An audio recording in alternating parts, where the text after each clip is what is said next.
আসসালামু আলাইকুম। আজকে আমি তোমাদের মাঝে এসেছি একটু এখানে দেখো আমি কি কি বানিয়েছি। এখানে ভাতের পাতিল বানিয়েছি, তারপরে ভাতের তরকারি পাতিল, ডেকচি, ডিস্কো পাতিল, তারপরে চায়ের কেতলি, কড়াই আর ঢাকনা, এগুলো বানিয়েছি। তাই ভেবেছি যে এগুলো সবই একসাথে তোমাদের সাথে একটু শেয়ার করি। আমার বানানো কমপ্লিট, এখন শুধু হাতের এই যে ফিনিশিংটা এটা বাকি। যেমন এটা হয়ে গেছে, এটার ঢাকনা হয়েছে, এই যে এটা, এই যে দেখো কেমন হয়েছে, এই যে এটা হয়েছে, এটা ঢাকনা। আচ্ছা, এটা কমপ্লিট হয়ে গেল। এখন আমি এখানে এটা হয়েছে তরকারির পাতিল, এটা ফিনিশিং হয়নি এখনও, এটা হাতের কাজ বাকি আছে, এটা দেব। তারপরে তোমার এখানে চায়ের একটি কেতলি আছে, ওটা আমি চায়ের কেতলিটা বানিয়েছি। আর এগুলো বানানোর পরে তোমরা একটু 2 ঘন্টা 3 ঘন্টা এরকম রেস্টে রেখে দিবা। তারপরে একটু শুকাবে, একটু দেখা যায় কি একটু শক্ত হলে এগুলো পরবর্তীতে তুমি ফিনিশিংটা সুন্দর করে দিতে পারবে। আর এগুলো অবশ্যই তুমি এঁটেল মাটি দিয়ে বানাবে, কারণ হলে যে এঁটেল মাটি ছাড়া এগুলো হবে না। আর আমি এই মাটিগুলো সংগ্রহ করেছি মূলত গাজীপুর থেকে। এখানে লাল মাটি পাওয়া যায়, আর এই লাল মাটিটা তারপরে আমি প্রসেস করে নিয়েছি। এটা তো তোমরা জানো, যদি না জানো তাও তোমরা বিভিন্ন চ্যানেলে, ইউটিউব চ্যানেল আছে, আমার চ্যানেলও আছে, মাটি কীভাবে প্রস্তুত করা যায় এভাবে দেখে তোমরা মাটি প্রস্তুত করে তারপর তোমরা এভাবে সুন্দর সুন্দর হাঁড়ি পাতিল বানাতে পারো। এই যে দেখো, এটা হয়েছে আমার তরকারি পাতিল, এটাও হয়ে গেছে। তারপর এই একটা ভাতের পাতিল, এটাও আমার ফিনিশিং দেওয়া বাকি ছিল, এটাও দিব।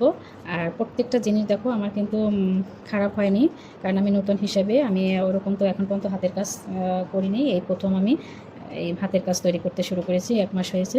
আর এগুলো আমি আস্তে আস্তে ভাতের পাতিল তো পারতামই না, তাও এখন একটু একটু করে শিখতে শিখতে এই যে অনেক আপুরা বানায় সেটা দেখে দেখে এখন একটু শিখেছি, তাও মোটামুটি হয়েছে।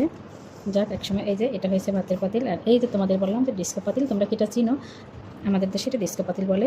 আমি এটা বানিয়েছি, দেখো কেমন হয়েছে পাতিলটা।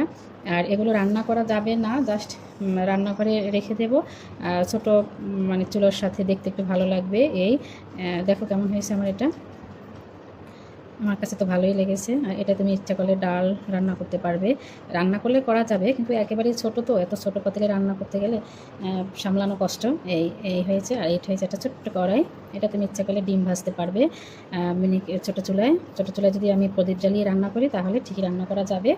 এই আর এটা হয়েছে এখন এই যে 2টো ঢাকনা। আর এই পাতিল, এটাও তো আমি ওটা দেখানো হয়নি, এই যে এটাও একটা ছোট্ট পাতিল। আমি মূলত কয়েকটা পাতিল, ঢাকনা আর আমি কড়াই এগুলো সব বানিয়েছি, যে পরবর্তীতে তোমাদের সাথে শেয়ার করলাম যে কেমন হয়েছে। আর এটা হয়েছে চায়ের ছোট্ট একটি চায়ের কেতলি, এটা অবশ্য এখন একটু ভিজা ভিজা আছে, এটা আরও সময় লাগবে একটু ফিনিশিং দিতে, তাই এটা একটু কাঁচা বলা যায়, এটা অতটা সুন্দর হয়নি এখনও। ওইগুলো যেরকম শুকিয়ে গিয়েছে, এটা এখনও অতটা ওরকম শুকায়নি, এই তাই আর কি অতটা দেখতে অতটা সুন্দর হয়নি। এটা আরও অনেক কারুকার্য বাকি আছে, এটা পরবর্তীতে করে নেব। তারপরে তোমাদের মাঝে একটু দেখিয়ে দিচ্ছি কেমন হয়েছে। এই হয়েছে আমার চায়ের কেতলিটা, দেখতে একটু কেমন হয়েছে অবশ্যই জানাবো।